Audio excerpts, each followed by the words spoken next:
반갑습니다. 인생성형가 정영기입니다. 자, 우리 지금 5대 재벌하면 삼성, 현대차, 그리고 SK, LG, 롯데 그렇게 들죠. 현대차와 삼성을 다뤘습니다. 정주행과 이병철. 이번에는 SK를 창업한 최종건을 한번 이야기하겠습니다. 제목은 최종건의 한방, 굵고 짧게 살았다는 이야기죠. 자, 기업을 경영하는 방법은 세 가지로 얘기할 수가 있죠. 창업, 그 다음에 다른 사람한테 이렇게 인수하는 것, M&A 그러죠. 그 다음에는 승계, 상속을 받는 거죠. 근데 이제 최종건은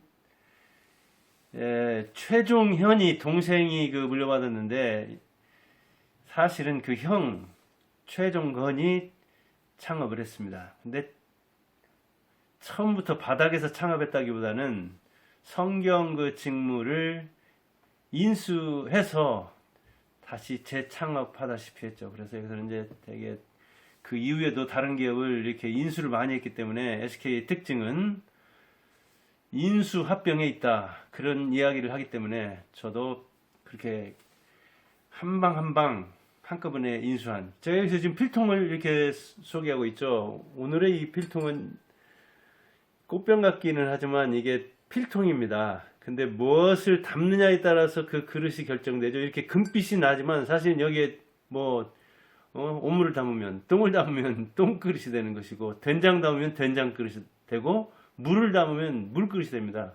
근데 여기다 필통으로 연필을 꽂지 않고 여기에 재떨이로 쓴 듯하다. 그러면 재떨이가 되는 거죠.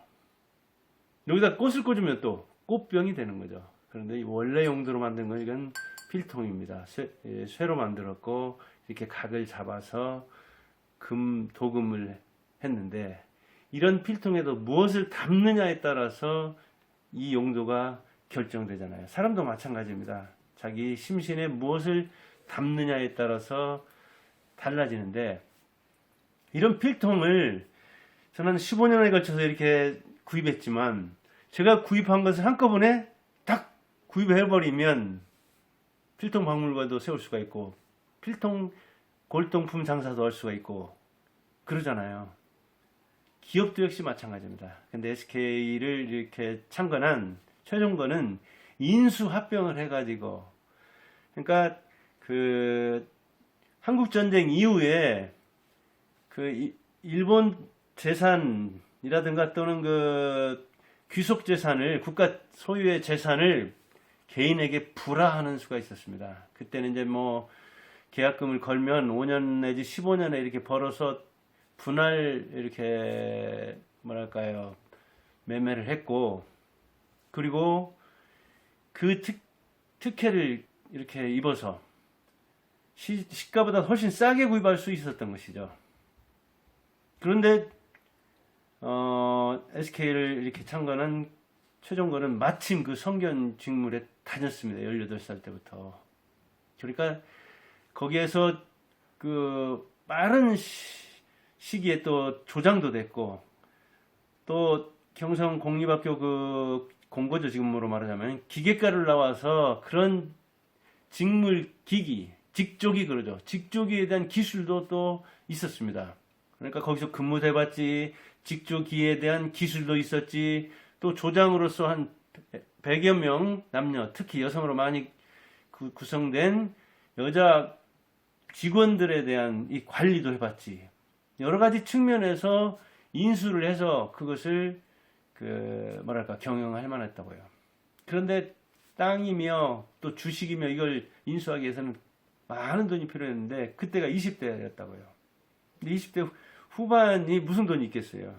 그래서 누나하고 이렇게 공모를 해가지고 아버지가 이제 미국 시장이라든가 이런 장사를 통해서 부를 축적했기 때문에 돈이 꽤 있었다고요. 그런데 아버지한테 얘기해봤자 거절될 게 분명하니까 거절을 하리라고 생각해서 누나와 공모해서 땅 문서를 훔쳐가지고 수원에 있는 거상에 가서 그걸 맡기고 빌리려고 했는데 그 거상이 알아보고 너 아버지가 그 최학배인데 최학배 아들이지? 그러니까 꼼짝없이 예 그렇다고 하니까 또 그 돈을 빌려서 뭐 하려고 하냐 이렇게 물어보니까 그래 이제 20대 가서 돈을 거액을 그때 돈으로 200만 원을 빌려달라고 하니까 만 환.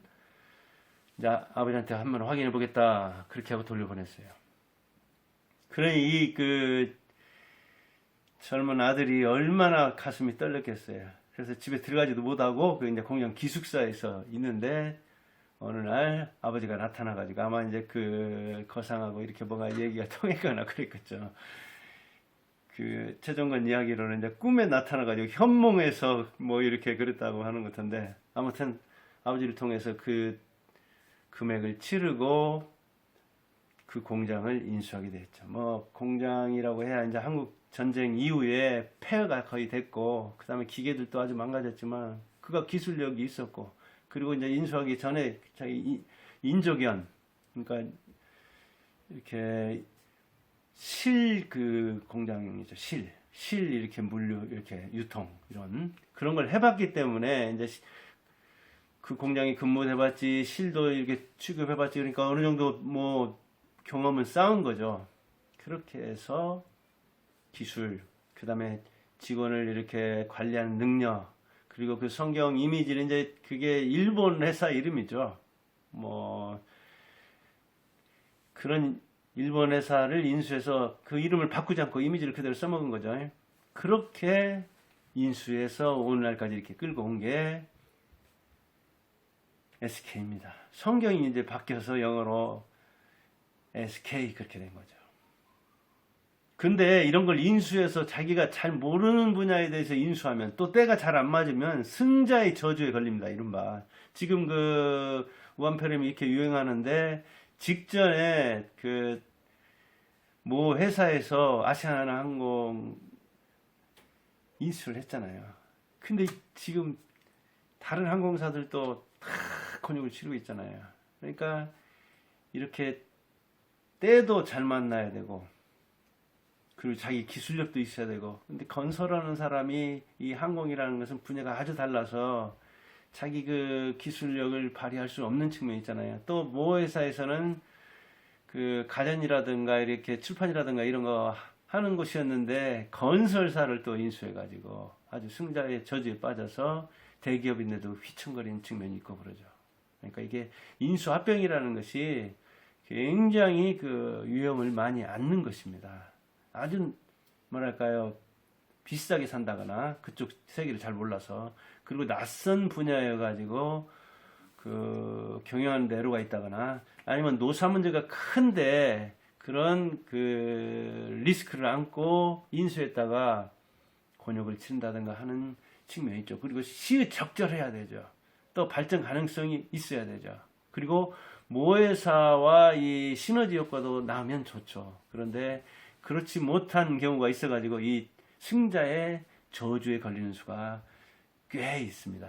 그런데 이 최종건은 이 광복 후에 그리고 그 한국전쟁 때 그 회사가 뭐랄까 어려울 뿐더러 그리고 사회가 혼란스러울 때 별명이 뭐 황소라고 할 정도로 아주 욕심 있고 힘이 있어가지고 이 자치 치안대 같은 걸 조성해서 그런 그 회사의 치안과 사회의 치안에 기여할 정도로 이런 리더십도 있었거든요.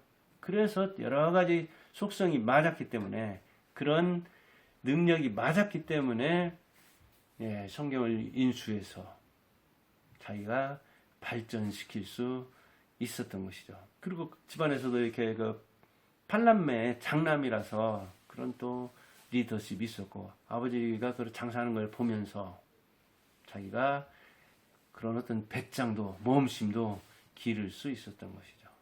자, 인수합병을 통해서 그 다음에 이제 이렇게 기술과 경영 능력을 겸비했습니다. 아까도 얘기했듯이 공립학교 그 지금으로 하면 공고죠. 기계과가 나왔기 때문에 기계를 수리할 줄 알았다고요. 그래서 그 회사에 취업한 18살에 취업했는데 넉 달 만에 조장이 돼가지고 한 100여 명에 대한 이 직원들을 관리하는 그런 리더십을 발휘했다고 해요. 그리고 이 직물 산업이 어떻게 돌아가는가는 트렌드를 읽을 줄 알았다고요. 그리고 아까도 얘기했듯이 이 실 같은 거 그런 것을 이렇게 유통해보는 그 물류가 어떻게 돌아가는가를 또 경험했고요. 그러니까 그 큰 회사를 젊은 나이에 인수했지만 잘 끌고 나갈 수 있었던 것이죠. 그리고 그렇게 황소 같은 사람이지만 기술과 경영을 겸비도 했지만 그런 뚝심과 더불어 또 이 섬유산업이라는 것은 매우 섬세하잖아요. 정말 실 오락이 하나만 빠져도 이 뭐랄까요 제품을 못 쓰게 되잖아요. 근데 그런 섬세함도 또 겸비라고 있었다고요. 그래서 이 안감 같은 거, 이 비단으로 된 인조 비단으로 된 그런 닭표 안감 같은 것은 뭐 아주 대히트를 치는 그런 상품을 생산해내고 그랬죠. 그리고 그는 그 26년에 태어났는데 73년 그러니까 47세에 유명을 달리게 하게 되었습니다. 그런데 그 동생이 3살 터울 최종위원이었죠. 근데 그 아들은 큰아들은 23살, 둘째 아들은 21살이었다고요. 자기도 27살에 창업을 했기 때문에 아주 빠른 나이였는데 이게 창업보다 어려운 게 수성이라고 하잖아요. 근데 자기 아들들한테 이걸 물려주기에는 정말 너무 불안했던지 유언을 했죠. 물론 이제 그 부인 지금 최태원 회장의 부인도 노씨인데 이 최종건 회장의 부인도 노씨입니다. 그 노씨는 1916년이던가요? 89세까지 살았습니다. 오랫동안 살면서 이제 집안을 잘 관리했죠. 그래서 그 47세에 작년 47세에 세상을 떠나면서 그 회사를 동생에게 물려주라고 유언을 했습니다. 그렇게 해서 이제 물려받은 게 최종위원이죠. 그러니까 인수합병으로서 5대 그룹 중에서 성장한 회사요. 그 다음에 자기 직계가 아니라 이거 형제한테 이렇게 회사를 물려준 또 회사로서도 유명하죠. SK는 그런 여러 가지 특징이 있습니다. 이 최종위원은 이제 서울대 화학과 다니다가 미국으로 유학을 했죠. 위스콘신대 가서 학사를 마치고 그 다음에 시카고 대학 가서는 대학원을 다녔고 거기서 경제학 석사를 마쳤죠.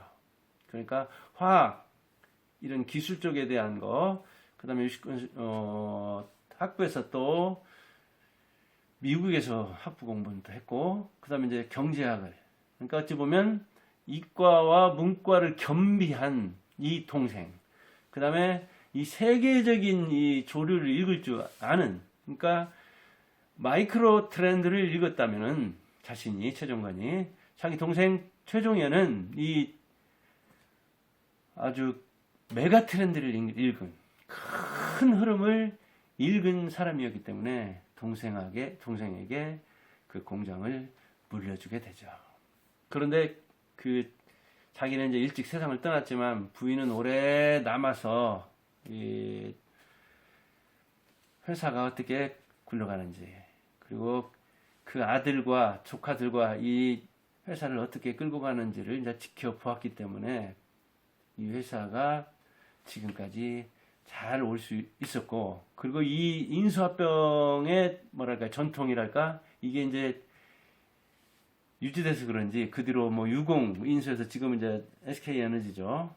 그 다음에 하이닉스도 마찬가지죠. 뭐 현대도 LG도 그 다음에 이제 SK 하이닉스로 넘어왔잖아요.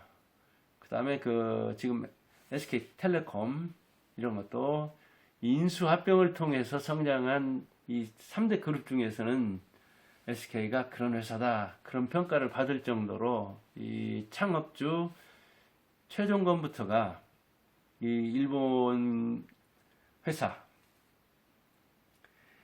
물론 전시에 뭐 거의 폐허가 되다시피 했기 때문에 그 공장도 그 다음에 기계도 거의 자기 손으로 고치고 다시 창업하다시피 했죠. 그렇기는 하지만 한꺼번에 많은 것을 물려받았기 때문에 이 창업 차원이라기보다는 어떤 재건 차원, 이렇게 다시 일으켜 세우는 그런 정도 차원이었다. 그렇지만 분야가 같은 분야였고 자기가 거기서 같이 근무를 했고 또 같이 근무한 사람들이 많았고, 그리고 자기가 기술을 보유하고 있었기 때문에, 기계과를 졸업했기 때문에 빨리 안착할 수가 있었다.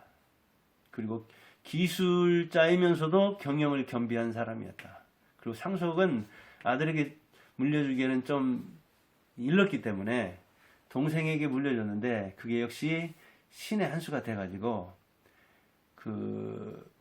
이 인수합병하는 전통이 오늘날까지 와서 그렇게 됐는데, 다행히 아주 생소한 분야를 하더라도 뭐랄까 경영 능력을 어느 정도 이렇게 검증 받은 사람이 경영을 했기 때문에, 그리고 뭐랄까요, 정치권과도 이렇게 그러죠. 최태원 회장의 부인 노소영부터가 노태우 전 대통령의 딸이잖아요. 이렇게 정치적인 후광도 받았다, 그런 평가를 받죠. 사실이죠. 예, 오늘은 세 번째 그룹을 창업한 최종관 씨. 근데 이 최종관 씨는 우리가 정말 1등만 기억하는 더러운 세상이라고 그렇게 얘기하잖아요. 그러니까 현대도 1등을 했고 삼성은 오랫동안 1등을 했기 때문에 기억을 잘합니다. 그런데 지금 3등을 하고 있는 이 SK가 사실은 이 자산으로 해가지고는 이제 삼성은 아주 지금 400조 원대죠. 그런데 현대차와 SK는 200조 원대 초반으로서 얼마 차이가 안 납니다. 자칫하면 현대차가 SK한테 추월을 당한다고 할 정도인데, 그렇게 유명한데도 이 3대 그룹을 창업한 최종관 씨는 의외로, 제가 오늘 이제 책도 그러고 인터넷에서도 그렇고 유튜버에서도 보니까 많이 언급이 안 됐더라고요. 자기가 젊은 나이에 이렇게 돌아가면서 막 간암이었던가요? 근데 서울대에 입원했는데 그게 그냥 염증 정도로만 봐가지고 말기였는데 오진을 해서, 당시만 해도 서울대 그 병원도 이 의료기기가 아주 열악했다는 이야기죠. 그래서 자기 사재를 털어서 그냥 서울대 그 병원에 좋은 이렇게 감별하는 기계를 찾았다는 이야기도 있더라고요. 자기는 그렇게 가지만 그 다음 사람들은 자기처럼 억울하게 죽지 않는, 오진해가지고 우리나라 이 의료 수준이, 기기 수준이 이렇게 미흡해가지고 죽는 사람이 나오지 않도록 하라는, 참 어찌 보면 거룩하죠. 그 뒤에 이제 자기 동생 최종현도 장학 퀴즈 같은 걸로 아주 유명하잖아요. 우리 학교 다닐 때는 이 삼성의 제일모직 엘리트, 그 다음에 이 스마트, SK의 스마트, 학생복지로 아주 유명했습니다. 자, 오늘 여기까지 하겠습니다. 감사합니다.